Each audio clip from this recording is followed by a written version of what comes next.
Casimero binanata ng mga haters, Pinoy boxer panalo kontra Mapia, tinalo ni Alas na bigo sa comeback fight. So una sa mga balitang boxing na sa channel ni Pau Salud, tinanong ng isang vlogger si dating Unified Champ Marlon Tapales kung may tsansa nga ba si Cuadro Alas laban kay Inoue.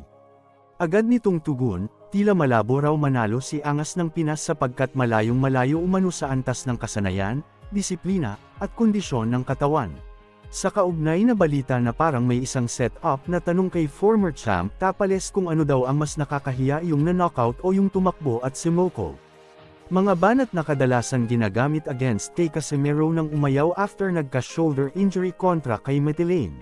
Sagot naman ni Marlon ay yung tumakbo at sumuko sabay nagtatawanan ang tatlo.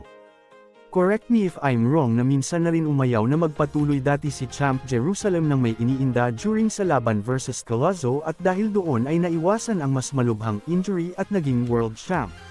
Meanwhile knockdown ang inabot ni former undefeated Ibrahim Mafia sa kamay ni Pinoy boxer Alvin Cam IQ using his devastating jab at overhand punch. At kung inyong mapapansin ay pinahaba ng referee ang pagtatanong para makarecover ng todo ang manok nila. Kaya nakasense ng urgency ang Filipino warrior natin na tapusin na sa 4th round para hindi madaya sa desisyon.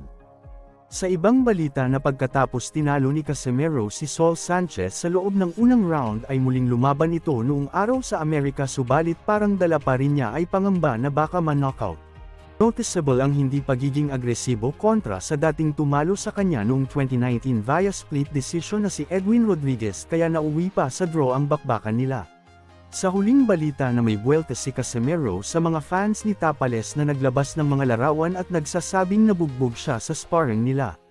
Pakita na ang buong video para magkaalaman kung sino ang kinawawa at naturuan ng leksyon.